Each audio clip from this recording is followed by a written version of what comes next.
Welcome back to our channel. I hope ಎಲ್ಲ ಚೆನ್ನಾಗಿದ್ದೀರಾ ಅಂತ ಅಂದ್ಕೊತಿದ್ದೀನಿ. ನಾನು ಕೂಡ ತುಂಬ ಚೆನ್ನಾಗಿದ್ದೀನಿ.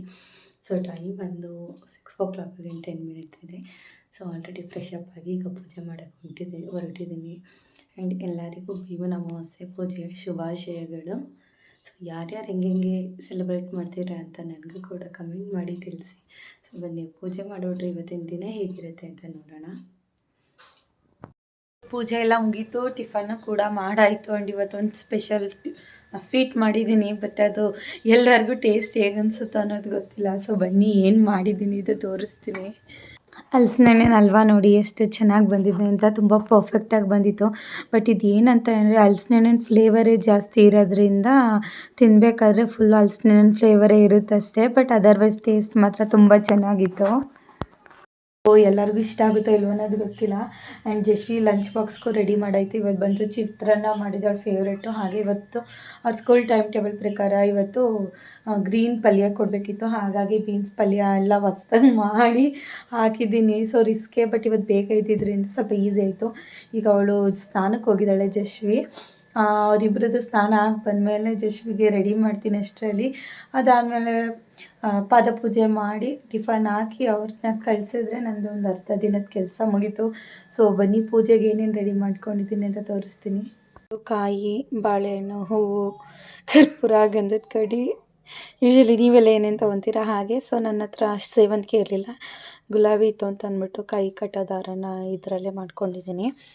ದೆನ್ ಇಲ್ಲಿ ಆರತಿ ಮಾಡೋಕ್ಕೆ ರೆಡಿ ಮಾಡ್ಕೊಂಡಿದ್ದೀನಿ. ಕಾಲು ಇಡೋಕ್ಕೆ ತಟ್ಟೆ, ಹಾಗೆ ಅಂದರೆ ಮಡಿ ನೀರು ಇಷ್ಟು ತೊಗೊಂಡಿದ್ದೀನಿ. ಸೊ ಟೈಮ್ ಆಗ್ತಾಯಿದೆ, ನೋಡಬೇಕು ಎಷ್ಟು ಗಂಟೆಗೆ ಆಗುತ್ತೆ ಅಂತ. ಈಗ ಜಶ್ವಿ ಸ್ನಾನ ಆಯಿತು. ಸೊ ಇವಾಗ ಅವಳನ್ನ ಕರ್ಕೊಂಬಂದು ರೆಡಿ ಮಾಡಬೇಕು. ಅಷ್ಟರಲ್ಲಿ ಜಶ್ವಿನೂ ಕೂಡ ರೆಡಿ ಮಾಡಿ ಅವಳಿಗೆ ಬೇಗನೆ ಟಿಫನ್ ತಿನ್ನಿಸ್ಬಿಟ್ಟೇನು ಪೂಜೆ ಮಾಡಿ ಅವಳಿಗೆ ಟಿಫನ್ ತಿನ್ನಿಸೋಷ್ಟರಲ್ಲಿ ಲೇಟ್ ಆಗುತ್ತೆ ಅಂತ. ಸೊ ನನಗೆ ಬಂದು 8:30 ಅಷ್ಟರಲ್ಲೇ ಪೂಜೆ ಆಗಿ ವಾರ ಆಗಿ ಆ್ಯಂಡ್ ಅವಳಿಗೆ ಟಿಫನ್ ಮಾಡಿಸಿ ಸ್ಕೂಲಿಗೆ ಕಳಿಸ್ಬೇಕಾಗಿದ್ದರಿಂದ ತುಂಬ ಅರ್ಜೆನ್ಸಿಲೇ ಬೇಗ ಬೇಗ ಕೆಲಸ ಮುಗಿಸ್ಕೊಂಡು ಪೂಜೆಗೆ ಸ್ಟಾರ್ಟ್ ಮಾಡಿಕೊಂಡೆ. ಸೊ ಅಷ್ಟರಲ್ಲಿ ಸುದ್ದಿನೂ ಕೂಡ ಬಂದ್ವಿ. ಯೂಶ್ವಲಿ ನಾವು ಕೂಡ ಎವ್ರಿ ಇಯರು ಈ ಥರ ಭೀಮನ ಅಮಾವಾಸ್ಯೆ ಪೂಜೆನ ಮಾಡ್ತೀವಿ. ಸೊ ಈ ಪೂಜೆ ಮಾಡೋದ್ರಿಂದ ಗಂಡನಿಗೆ ಆರೋಗ್ಯ ಆಯಸ್ಸು ಹೆಚ್ಚಿಗೆ ಪ್ರಾಪ್ತಿಯಾಗುತ್ತೆ ಅಂತ ಹೇಳ್ತಾರೆ ಹಿರಿಯರು. ಹಾಗಾಗಿ ಸೊ ಇದ್ರದ್ದು ಒಂದು ಚಿಕ್ಕ ಸ್ಟೋರಿ ಕೂಡ ಇದೆ. ಅದು ಕೂಡ ನಾನು ಲಾಸ್ಟ್ ಇಯರ್ ವ್ಲಾಗಲ್ಲಿ ಅಪ್ಲೋಡ್ ಮಾಡಿರೋದ್ರಿಂದ ನಾನು ಈ ಬಾರಿ ಏನು ಹೇಳ್ತಾ ಇಲ್ಲ. ಸೊ ಈ ಪೂಜೆನ ಒಬ್ಬೊಬ್ಬರು ಒಂದೊಂದು ಥರ ಮಾಡ್ತಾರೆ ಅಥವಾ ಒಬ್ಬೊಬ್ಬರು ಒಂದೊಂದು ಟೈಮಲ್ಲಿ ಮಾಡ್ತಾರೆ. ಸೊ ಈ ಬಾರಿ ಬಂದು 9:30 ಅಷ್ಟರಲ್ಲಿ ಪೂಜೆ ಆಗಬೇಕಿತ್ತು. ಹಾಗಾಗಿ ನಂದು ಒಂದು 8 ಗಂಟೆ ಅಷ್ಟರಲ್ಲೇ ಪೂಜೆ ಆಯಿತು. ಲಾಸ್ಟ್ ಇಯರ್ ಸ್ವಲ್ಪ ಲೇಟಾಗಿತ್ತು ಪೂಜೆ. ಈ ಇಯರ್ ಚೆನ್ನಾಗಿತ್ತು. ಬಟ್ ಈ ಇಯರ್ ಜಶ್ವಿದು ಒಂದು ಜೋಕ್ಸ್, ನನಗೂ ಕಟ್ಟಿ ಅಂತ ಹೇಳ್ತಾ ಇದ್ಲು. ನಾನು ಮಾಡ್ಕೊಂಡಿದ್ದೆ 2 ಮಗಳೇ ದಾರನ, ನಿನಗೆ ವರಮಹಾಲಕ್ಷ್ಮಿ ಕಟ್ತೀನಿ ಅಂದರೂ ಕೇಳ್ತಾ ಇಲ್ಲ. ಅಲ್ಲಿ ನೋಡ್ತಾ ಇರ್ಬೋದು ನೀವು, ನನಗೂ ಕಟ್ಟಿ ಅಂತ ಹೇಳ್ತಾ ಇದ್ಲು. ಅವಳು ಹೆಂಗೋ ಸಮಾಧಾನ ಮಾಡ್ದೋ.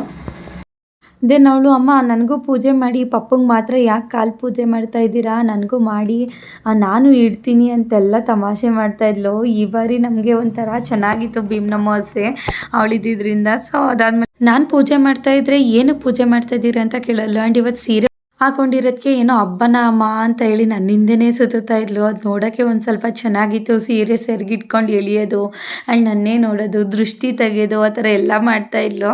ಸೊ ಫೈನಲಿ ನಮ್ಮ ಪೂಜೆ ಮಾಡಬೇಕಂದ್ರೆ ಮಕ್ಳಿಗೆ ಏನಾರು ಕೊಡಬೇಕಲ್ವ ಅಂದ್ಬಿಟ್ಟು ಬಾಳೆಹಣ್ಣು ಕೊಟ್ಟರೆ ಅವಳು ನೋಡಿ ಏನು ಕಿತಾಪತಿ ಮಾಡ್ತಾಯಿದ್ದಾಳೆ ಅಂತ. ಪಾಪ ನೀವು ಇಟ್ಟಿರೋ ತಟ್ಟೆಗೆ ನಾನು ಬಾಳೆಹಣ್ಣು ಹಾಕ್ಲಾ, ಅದನ್ನ ಹಾಕ್ಲಾ, ಇದನ್ನ ಹಾಕ್ಲಾ ಅಂತೆಲ್ಲ ಕೇಳ್ತಾ ಇದ್ಲು. ಸೊ ಫೈನಲಿ ನಾವು ಕೂಡ ಪೂಜೆ ಎಲ್ಲ ಮುಗಿಸ್ಕೊಂಡ್ವಿ.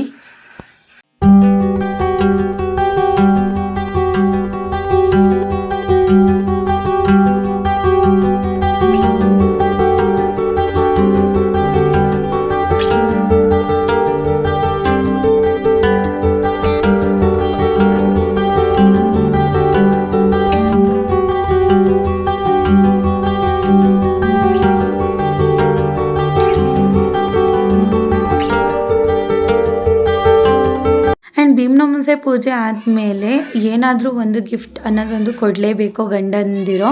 ಸೊ ಅದು ಆಗಿನಿಂದ ವಾಡಿಕೆ, ಇಲ್ಲಾಂದರೆ ಗಂಡಂಗೆ ಶ್ರೇಯಸ್ಸಲ್ಲ ಅಂತ ಹೇಳ್ತಾರೆ. ಸೊ ಯಾರ್ಯಾರಿಗೆ ಏನೇನು ಗಿಫ್ಟ್ ಸಿಕ್ತು ಅಂತ ಕೂಡ ಹೇಳಿ. ಸೊ ಇಷ್ಟ ಆಗಿತ್ತು ನಮ್ಮ ಭೀಮನ ಅಮಾವಾಸ್ಯೆ ಪೂಜೆ. ಇದು ಬಂದು ನೆಕ್ಸ್ಟ್ ಡೇ ವ್ಲಾಗು. ಸೊ ನಾವು ನೆಕ್ಸ್ಟ್ ಡೇ ಬಂದು ಜಶ್ವಿ ಕ್ರೇವಿಂಗ್ಸ್ ಆಗ್ತಾಯಿದೆ, ಹೋಟೆಲ್ಗೆ ಹೋಗೋಣ ಅಂತ ಹೇಳಿದ್ಲು ಅಂತ ಹೇಳಿ ಹೋಟೆಲ್ಗೆ ಹೋದ್ವಿ, ನಮ್ಮ ಊರು ನಿಯರ್ ಇರೋ ಹೋಟೆಲ್ಗೆ. ಸೊ ನನಗೂ ಕ್ರೇವಿಂಗ್ಸ್ ಆಗ್ತಾಯಿತ್ತು. ಪಾವ್ ಭಾಜಿ ತಿನ್ನಬೇಕು ಅಂತ ಹೇಳಿ. ಸೊ ಪಾವ್ ಭಾಜಿ ತಿನ್ಕೊಂಡು ಹಾಗೆ ಅವಳಿಗೆ ದೋಸೆ ತಿನ್ಸ್ಕೊಂಡು ಬಂದ್ವಿ. ಅಲ್ಲೊಂದಷ್ಟು ತುಂಟಾಟ ಆಡ್ತಾ ಇದ್ಲು. ಅದು ನೋಡೋಕ್ಕೆ ಒಂಥರ ಮುದ್ದಾಗಿ ಕಾಣಿಸ್ತಾ ಇದ್ಲು ಅಂತ ಅದೊಂದಷ್ಟು ವೀಡಿಯೋನ ಕ್ಯಾಪ್ಚರ್ ಮಾಡಿಕೊಂಡೆ. ನೋಡಿ ಎಷ್ಟು ಕ್ಯೂಟಾಗಿ ಕಾಣಿಸ್ತಾ ಇದ್ದಾಳೆ ಅಂತ. ಸೊ ಈಗ ಆ ಹೋಟ್ಲ್ ಹತ್ರ ನೋಡಿ ಇಷ್ಟೆಲ್ಲ ಫ್ರೂಟ್ ಸ್ಟಾಲ್ ಇಟ್ಬಿಟ್ಟಿದ್ದಾರೆ. ತುಂಬ ವೆರೈಟಿ ಆಫ್ ಫ್ರೂಟ್ಸ್ ಇಟ್ಟಿದ್ದಾರೆ. ನಾವು ಮೈಸೂರಿಗೆ ಹೋಗ್ತಾರೆ ಹಂಗೆ ಇಲ್ಲ ಆಲ್ಮೋಸ್ಟ್ ನಮ್ಮ ಜಶ್ವಿಗೆ ಬೇಕಾದ ಫೇವ್ರೆಟ್ ಫ್ರೂಟ್ಸ್ ಎಲ್ಲ ಇಟ್ಟಿದ್ದಾರೆ. ಹಾಗೆ ಅದ್ರ ಪಕ್ಕದಲ್ಲೇ ಒಂದು ಈ ಥರ ಒಂದು ಶಾಪ್ ಇಟ್ಟಿದ್ದಾರೆ, ವುಡನ್ ಶಾಪು. ಸೊ ಇಲ್ಲಿ ಮರದ ಆಟಿಕೆಗಳೆಲ್ಲ ಇತ್ತು, ಚೆನ್ನಾಗಿತ್ತು ನೋಡಲಿಕ್ಕೆ. ಬಟ್ ಆಲ್ಮೋಸ್ಟ್ ನಮ್ಮ ಜಶ್ವಿ ಹತ್ರನೂ ಇದರಲ್ಲಿರೋಂಥ ಒಂದು 20% ಇದೆ ಅಂತ ಅಂದ್ಕೊಂಡು ಸುಮ್ಮನಾದ್ವಿ. ಸುದಿ ಇದನ್ನು ತಗೊಂಡ್ರು, ನನ್ನದು ಇದಿದೆ ಬೇಡ ಅಂತ ಹೇಳಿ ಬಂದೆ. ಆ್ಯಂಡ್ ಬ್ಯಾಂಗಲ್ಸ್ ಎಲ್ಲ ಚೆನ್ನಾಗಿತ್ತು. ಬಟ್ ಒಂದಕ್ಕೆ 40 ಅಂತ ಹೇಳಿದ್ರು, ವರ್ತ್ ಅಂತ ಅನಿಸ್ಲಿಲ್ಲ ಅದು. ಸೊ ಅದಲ್ಲೆಲ್ಲ ಸ್ವಲ್ಪ ಏನಾದರೂ ಫ್ರೂಟ್ಸ್ ತೊಗೊಂಡು ನಮ್ಮ ಜರ್ನಿ ಸ್ಟಾರ್ಟ್ ಮಾಡ್ಕೊಂಡ್ವಿ. ನಮ್ಮ ಜಶ್ವಿ ನೋಡಿ ಎಲ್ಲೇ ಹೋದ್ರು ಬಿಸ್ಕೆಟು ಬ್ರೆಡ್ಡು ಆ ಥರ ತಿಂದೆ, ಬರೀ ಫ್ರೂಟ್ಸು ಗ್ರೇಪ್ಸ್ ತಿಂತಾ ಬರ್ತಾ ಇದ್ದಾಳೆ. ಸೊ ಇಷ್ಟ ಆಗಿತ್ತು ನಮ್ಮ ಭೀಮನ ಅಮಾವಾಸ್ಯೆ ಪೂಜೆಯ ವ್ಲಾಗ್ ಅಂತ ಹೇಳೋಕ್ಕೆ ಇಷ್ಟಪಡ್ತೀನಿ. ಐ ಹೋಪ್ ಎಲ್ಲರಿಗೂ ಈ ವಿಡಿಯೋ ಇಷ್ಟ ಆಗಿದೆ ಅಂತ ಅಂದ್ಕೊಳ್ತಾ ಈ ವಿಡಿಯೋನ ಎಂಡ್ ಮಾಡ್ತಾಯಿದ್ದೀನಿ. ಯಾರೆಲ್ಲ ಸಬ್ಸ್ಕ್ರೈಬ್ ಮಾಡದೆ ನೋಡ್ತಾ ಇದ್ದೀರಾ ಪ್ಲೀಸ್ ಸಬ್ಸ್ಕ್ರೈಬ್ ಮಾಡ್ಕೊಂಡು ನೋಡಿ. ಹಾಗೆ ಪಕ್ಕದಲ್ಲಿರುವಂತಹ ಬೆಲ್ ಬಟನ್ನ ಕ್ಲಿಕ್ ಮಾಡಿದ್ರೆ ನಾನು ಹಾಕುವಂತಹ ವೀಡಿಯೋಸ್ದು ನೋಟಿಫಿಕೇಷನ್ಸ್ ನಿಮಗೆ ಬರುತ್ತೆ. ಹಾಗೆ ಗೈಸ್, ನನ್ನ ವಿಡಿಯೋ ನಿಮಗೆ ಇಷ್ಟ ಆಗಿದ್ದರೆ ಪ್ಲೀಸ್ ಕಮೆಂಟ್ನ ಮಾಡಿ ತಿಳಿಸಿ.